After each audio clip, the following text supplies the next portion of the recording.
Hello, guys. Hello, Guy. I'm Guy Haberman, live on YouTube, as I will be every morning this week, and even more because the NFL Draft Combine starts on Thursday. And I think there's one big question.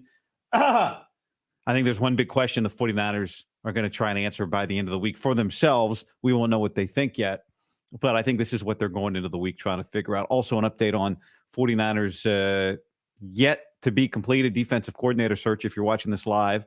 If you're watching this after the fact and you already know, or listening to the podcast and you already know, well, then great. You already know. There'll be a reaction podcast I'm sure I'll do to that. But before I get into any of it, just want to tell you, if you're watching on YouTube, like this video, subscribe to the channel. Helps very much. Appreciate it very much. Makes you kind of a sponsor of the show.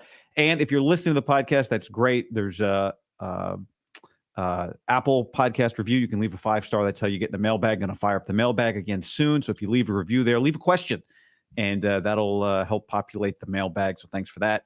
Be a lot of stuff coming up in this off season. Most of it will be on the podcast feed. Some of it will be video only, but that's only when there's not so much when there's stuff that's video only kind of content that's tough for a podcast listener. Anyway, all right. The big question that I think the 49ers have to answer for themselves this week is, can they get their offensive lineman with the 31st pick? The offensive lineman will be part of the Draft Combine Sunday workout. And, they'll be talking to guys throughout the week. They'll do visits with guys later. Albert Breer wrote this morning that people believe that there's a potential that the top 7 tackles in this draft go in the top 20. So do the Niners feel so obligated to get a tackle to replace Colton McKivitz, to have the next, Trent Williams in theory? I don't know that you're getting the next Trent Williams at 20, but maybe you are, but probably not. But are they so incentivized to get a tackle that they are willing to move up from 31 into the top 20? Are they going to use their second-round pick to do that, use a future pick to do that, use 2/3? Remember, they've got a comp pick in the 3rd round as well to do that. I don't think they have to, because I think they should be okay getting a guard or a center, but an interior offensive lineman at 31. In the latest mock draft from Daniel Jeremiah, he mocked a guy named Graham Barton to the 49ers from Duke at 31. I watched some Graham Barton tape, as some of you probably have. He played left tackle for 3 years at Duke. Duke's got a couple good offensive linemen, played some center, but he projects as an interior offensive lineman in the NFL. A little further down his board at 39, his overall ranks, he's got a tackle from Arizona Wildcat, really athletic guy named Jordan Morgan. He projects him as a tackle, but I was talking to my guy, he's been on the channel before, Jeff Schwartz, former NFL offensive lineman, studies a lot of O-line tape. He thinks he's an interior offensive lineman at the next level. And I guess it's this level. And I'm okay with that. I think it may be okay to prioritize getting the best lineman they can get without giving up other picks, because, frankly, the last 3 years, their top 3 rounds have not netted enough starters. When you look at the 10 picks the 49ers have had in the top 3 rounds the last 3 years, you'd point to 3 of those 10 as potential starters next year, 2 as probable starters next year, Jake Moody and Aaron Banks, and Jair Brown being the 3rd. They've gotten consistent snaps from Moody and Banks. They've gotten semi-consistent snaps once they needed it, and some promise from Jair Brown. They got a little promise initially from Jake Jackson. They got improvement, but I think the conclusion is that Ambry Thomas is not a starter moving forward. And they got absolutely nothing from Cam Latu, Danny Gray, Ty Davis-Price, Trey Lance, and Trey Sermon. So they are hitting at a less than ideal rate in the top 3 rounds. And, part of the way you increase your hit rate is you keep your picks, you increase your picks. So I think part of this week is determining, do we feel like we have to get a tackle? And if so, are we going to have to move up to do that? Or is the interior line in enough of a need that we stay at 31 and get a guy at 31? Now, maybe you go from 31 to 27 or something if there's a guy you really like. And I think the answer to that question is probably yes. Look at the Niners' schedule for next year. We don't know the order of games yet, but we know who they're going to play. Right now, they're scheduled to play, and free agency and the draft can change this, but right now they're scheduled to play 6 of PFF's top 10 interior defensive linemen from last year. These are guys that will be back on their teams next year. The Rams have Aaron Donald and Kobe Turner. There's 2 of the top 10. They're going to play them twice. They're going to play the Chiefs at home next year, so you get Chris Jones guaranteed. Quinnen Williams and the Jets are on the schedule, guaranteed. Aleem McNeil and the Lions, guaranteed, not to mention if you see them again in the postseason. And I didn't mention Seattle's Jaron Reed, Leonard Williams. They're going to play the Bucks and Vita Vea next year. Vita ranked 15th in PFF this year, but we know he's an elite level player. And then maybe you see Jalen Carter and the Eagles again. Maybe. Maybe you see the Ravens again in the Super Bowl. You're going to potentially see Mike Zimmer's Cowboys defense in the playoffs. We saw what happened in the Super Bowl. We saw what happened in critical downs when the Niners did not protect and specifically didn't block Chris Jones on 3rd and 4. This is about investing in obviously your team, but specifically in your quarterback who's not 6'5". And as every quarterback will tell you, pressure up the gut's a thing, but we've seen for Brock. And I, as a pro Brock person, many of you are new by the week here. As a pro Brock guy, I don't know who's anti Brock, but as a pro Brock guy, to a degree, not overly pro, but just the right amount, Goldilocks here. His size does affect him when guys get pushed into him more than it would bigger quarterbacks. There's no question about that. And what it creates is 2 or 3 throws a game that are just non-competitive throws, meaning that you're not completing a pass on a throw that gets butterflied or whatever because somebody gets bumped or that sort of thing. So the interior line's incredible for all these guys. As I said, that's the list, subject to change due to free agency, but that's right now the way it looks for them. And so I'd be perfectly fine staying at 31 and going, some people think they're going to replace 3/5 of this line. They've had a rotation at right guard for 2 years running. Spencer Burford, they've wanted him to be the guy. Maybe one day he will. But year 1, okay, we're rotating at guard. Fine. Year 2, rotating at guard. Suboptimal, as the internet likes to say. So that's definitely a place that you can improve. And I think that's the number one question for them this week. Can we do that this week? Look, they've had success with, I know a lot of people are going to want, it feels like every year we go into the draft with the 49ers wanting them to take a cornerback in the top 2 rounds. They've had success, a little success, later rounds with cornerbacks. 5th round, Diamador Lenore. Once upon a time, 5th round, DJ Reed. I think the other thing that'll be interesting this week, and the tight ends will go on Friday. I think the tight ends, Friday will be a good day, interesting day for the 49ers. I think Thursday, from a Niners perspective, less urgent. Defensive linemen and linebackers, they've drafted like 2 interior defensive linemen in the top 4 rounds in their tenure. And one of them was a 1st rounder. And then one was a 4th rounder. I think it was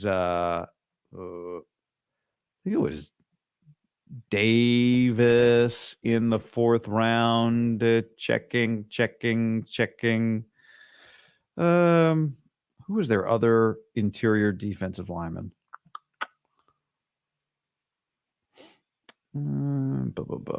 I should have written this one down, but I'm pretty sure what I just said was correct. Well, you know what? The stat boy version of myself that can interrupt the flow of this and look for it later. Oh, it was Kentavious Street. That was the other. Back to 2018. Actually back to 2017. Kentavious Street, top 4 round defensive tackle. And then Javon Kinlaw. Those are the only defensive tackles they've drafted in the top 4 rounds in their tenure. I guess you could count Solomon Thomas, actually, who was a defensive end but got moved inside. But so they don't draft there a lot. But I think on day 2 of the combine on Friday, defensive backs and tight ends. And I think one of the things that'll be interesting, and they already know the answer to this, is how much faith do they have in Cameron Latu, who they drafted in the 3rd round last year. He was trending. I don't know if they would have cut him, but he was looking pretty cuttable in camp before he got hurt. How much faith do they have in him? Are they going to take another stab they signed or they drafted Braden Willis in the 7th round as well. Are they going to take another stab at tight end if there's a guy they like enough to try to set up the next Kittle? I guess that was kind of the idea with Latu, pass catching guy in theory in the 3rd round, but as I said, didn't look great. And he's coming off an injury. So how much faith do they have in him? I have that as like a sub question for this week. I'm not going through all the questions of the week, but I've got that as a sub question for this week. But I think the offensive line thing's the biggest thing. How do they come out of this feeling? And, I know we're going to have what about taking a receiver in the 2nd round? What about taking a receiver in the 3rd round? The guys they've drafted don't really look physically when you see them quite like the guys that have had success for them. Ronnie Bell, jury's out. I wouldn't say you're counting on him right now. It's certainly not Danny Gray. So do they feel like, I know a lot of people love to go watch the Xavier Leggett tape, and it's pretty stunning. It's pretty good stuff. He's going to be a 2nd-day pick. He's going to be a 2nd or 3rd rounder. So is that a guy you target? You can't make plans for any of those things until you determine, are we going to need the 2nd? Are we going to need one or both of the 3rds to move up in the 1st round? What are we doing here? But it feels to me like a pretty solid pick at this point to go offensive lineman in the 1st round. That feels like the biggest need right now to me. So that's the number one question of what this week's about. The other thing is this does not project, according to Matt Nagy of the Reese's Senior Bowl, to be a very deep draft. He told Albert Breer that he thinks, no, not Matt, Senior Bowl Matt, Senior Bowl Nagy, Matt Nagy, not the OC. Boy, I've got like I'm off with the names this morning. Jim Nagy. But what he said was there's only 58 underclassmen that have declared for this draft, the smallest number since 2011. Nearly 100 fewer underclassmen declared for this draft than the 2019 draft. And so if that's the case, that it's not a deep draft, he said it's not going to be a particularly deep draft. I think this thing really drops off day 3. You're going to get through rounds 4, and then 5th through 7th are going to be completely wiped off the boards. So early day 3 is the 4th round. Well, if that's the case, then the 49ers, have 2 picks at the end of the 3rd round. And that becomes those become pretty valuable to have 2 picks at the end of the 3rd round. If this is viewed as a thin draft, once you get into the 4th round, as he said, it really drops off on day 3. Well, day 3, the 4th round starts day 3. He's saying maybe you get through 4 rounds, and then in the 5th through the 7th rounds, having the board be completely wiped. Okay. So if that's the case, then you're going to value those 3rd round picks at one comp, and they can help you. They can help you move. As expected, just a glance at the chat. I'm not going to get to your questions yet. As expected, drafting offensive linemen, not sexy. I've come to believe that the big men are pretty sexy. The other thing I wanted to get through here. Oh, well, actually, let's get to this other piece of news, which is what Tim Kawakami tweeted this morning, early on Monday morning, which is this quote: update on the 49ers DC search. I know that'll generate outrage.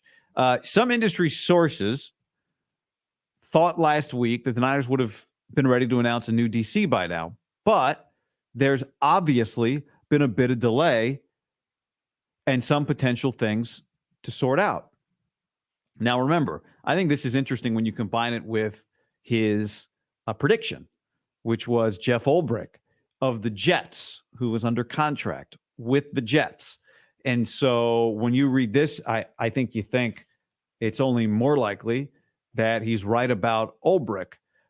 If Bill Belichick or Mike Vrabel or Pete Carroll wanted to be the defensive coordinator of the 49ers, there's nothing stopping him other than Nantucket, being on the vineyard, Cabo, vacation. The type of hire that you would think has complications, a bit of some things to sort out would be guys who are under contract right now. Guys who are currently on your staff, right? Nick Sorensen, Daniel Bullocks.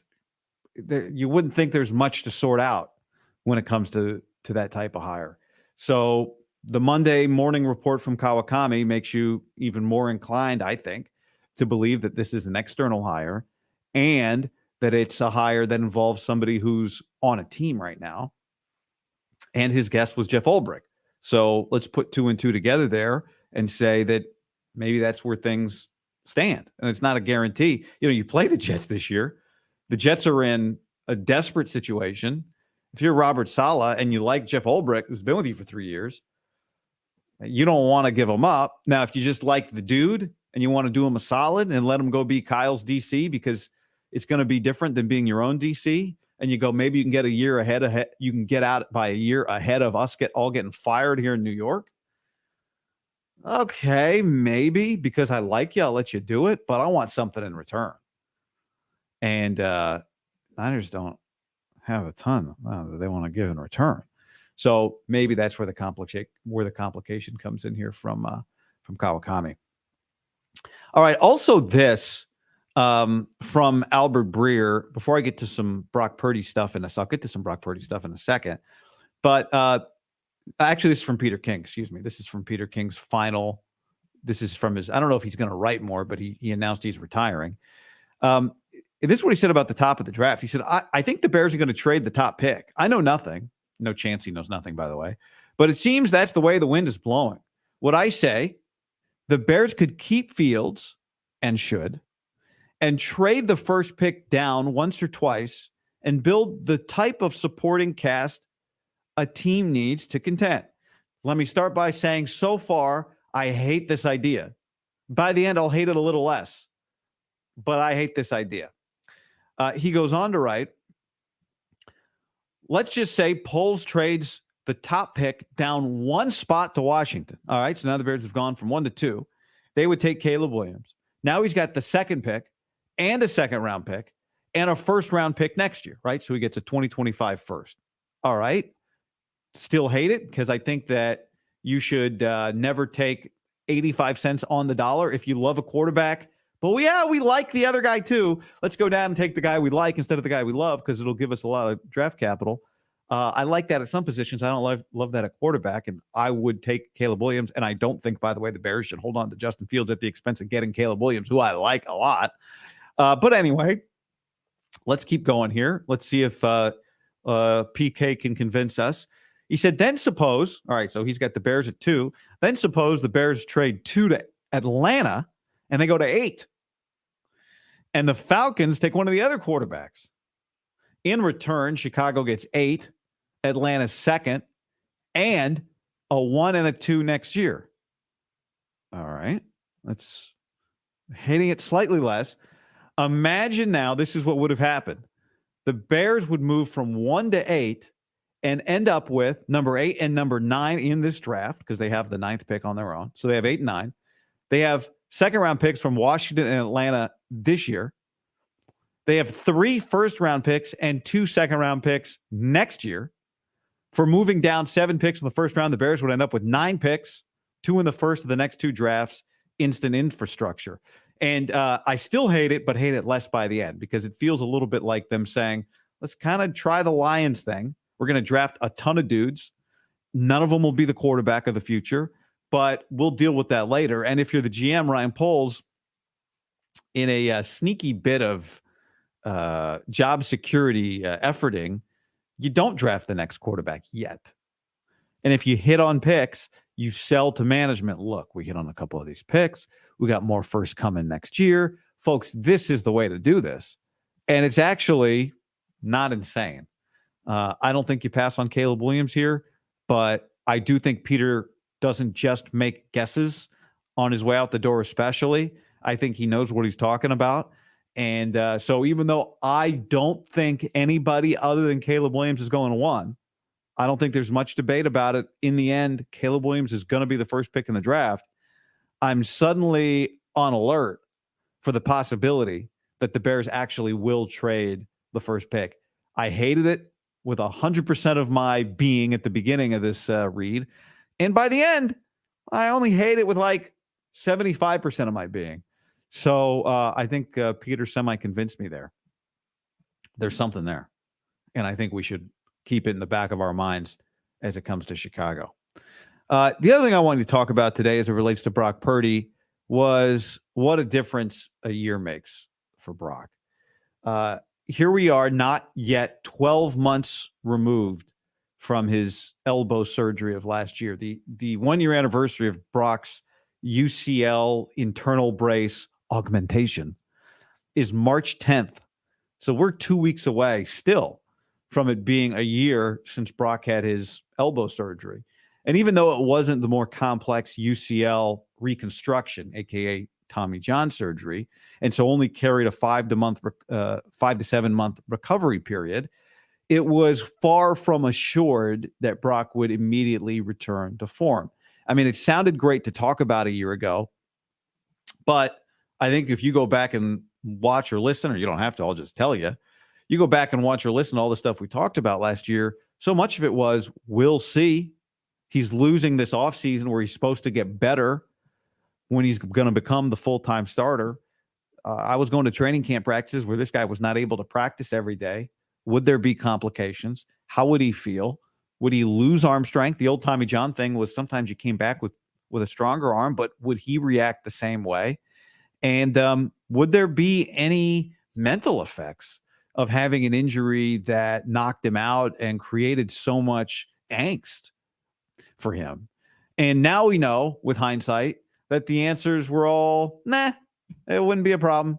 Brock would be fine. The fact that he missed a couple days of training camp didn't matter. The fact that he got hit and injured didn't matter. The fact that he got a surgery that was not all that common, not with a long history, a newer thing, to this point hasn't mattered, and he's been fine. But it does create for him a very unique offseason. He's never gone through now what he's able to go through. Here's a photo, multiple videos actually this is from Sarah Donchie, who's the local news anchor at KPIX in the Bay Area. Photos of Brock Purdy on a tractor last Thursday, not last year, shooting a commercial. This is Thursday. Friday, he was at an Olympic playing a little bit of golf. So it's been a much better offseason for Brock, a much more relaxing offseason for Brock. I think a much more, he gets to enjoy a little bit what it means to be the quarterback of the 49ers, and a guy with a lot of attention on him. So good for him. What a difference a year makes. Peter King, who's retiring after 27 years, wrote today about a story that Steve Young told him last week. Steve Young told a story that he's told many times before. And I mentioned Britton Covey on the podcast last Thursday because I ran into him in Vegas. His grandfather is Stephen Covey, the man that wrote the wildly popular and famous book, The 7 Habits of Highly Effective People. And Peter King wrote about this story that Steve told him last week, that he was on a plane coming back from a trip, and maybe he was going to Utah or coming back from Utah. It was 91. And even though he was going to be the starter, there was a lot of pressure. There was a lot of animosity. He was very uncomfortable. Steve Young dealing with Joe Montana, dealing with Bill Walsh, dealing with Eddie D. And the story goes that he kind of poured his heart out on a plane to Stephen Covey and said, God, I'm just under all this pressure, and it's really uncomfortable, and it's really tough for me. And what Covey told him was, quote, I don't know if I've ever seen such an opportunity for one person to be great as the situation that you're in now. Do you want to find out how good you can be? And it totally changed Steve's perspective on what he thought was a very difficult situation into what he thought was suddenly an incredible opportunity for him. And it really impacted his mindset. And it made me think about Brock Purdy last year when he was at his exit interview at his locker, and he knew he was going to need surgery. And he said the quote that I thought was one of the great quotes of the offseason. I've said it many times. Well, now we're about to find out if I'm everything that I preach that I am, right? That was what Brock said last year. And I think it's very similar to what Stephen Covey told Steve Young. Hey, all this stuff that you think is negative is just an incredible opportunity. And I've never seen anybody with such an opportunity to be great as you're in right now. And it made me think of one of my favorite stories, which is the story of Tiger Woods at the 1994 U.S. Amateur at TPC Sawgrass in Jacksonville area in Florida. He was playing the U.S. Amateur, which is a 36-hole match against one of the top amateurs, as Tiger was. And he was playing a guy named Trip Kane. And Trip was up 4 holes after 18 with 18 to play. He was up by 5 with 12 holes to play. Tiger's trailing. And Tiger's dad, Earl, whispers in his ear, "Son, let the legend grow." I use that quote all the time. John and I laugh about it. I think it's a great one. Let the legend grow. I've used it in a call. I was calling the Tigers 2016 Tigers win at Eastlake several years ago. You might remember it as his grand return when everybody is crowding. There's these great photos of everybody crowding the 18th fairway and following Tiger up the 18th fairway. This is at the FedEx Cup Championship. He didn't win the FedEx Cup, but he won this event. And I was there calling it for virtual reality Intel VR. And Tiger hits a big putt at the end. It was not a drama-filled putt, but I used that line, "Let the legend grow." And it's what it illustrates is you can't have these great moments if you're not ever down. If you're playing from in front the whole time, the legend will never grow. Here was Steve Young, right? A guy that beat the odds. Joe Montana, once upon a time, a guy that beat the odds, had all these great comebacks, literal comebacks. Here's Tiger beating the odds. That's where the legend grows. And I think that's the opportunity for Brock ahead now, right? Coming off an injury, coming off a Super Bowl loss. If he finally does break through, all of these things will be things that actually make the legend grow. So, all right, with that said and that in mind and those thoughts coming up on the draft this week, let's get to a couple of your questions. Tommy says, offensive lineman may not be sexy, but keeping Purdy alive is pretty sexy. I agree with that. Historically, I've not been a big, go O-line early. Neither is Just Mike, who comments, "I feel like the need for guard and tackle are overblown. It isn't a physical issue. It's a mental issue that's solved with reps. Draft wide receiver or corner, better value going forward." Maybe, but the Niners' track record of wide receiver is not spectacular at this point based on the last two. They're not promising. And I don't know, a physical or mental issue. I think we've reached the ceiling, right? If you're okay with it, then fine. But the ceiling on Colton McKivitz, Jake Brendel, he's a veteran playing center. And I guess you're saying then, Just Mike, let's be optimistic that Spencer Burford will turn into that guy that you feel really good about playing every day. Fine. If that's your belief, I don't think you can run it back next year without changes on this offensive line. Now, maybe you think, all right, draft a guy in the 5th round. The Niners have done a good job, actually, semi-good job, with functional interior linemen later in the draft.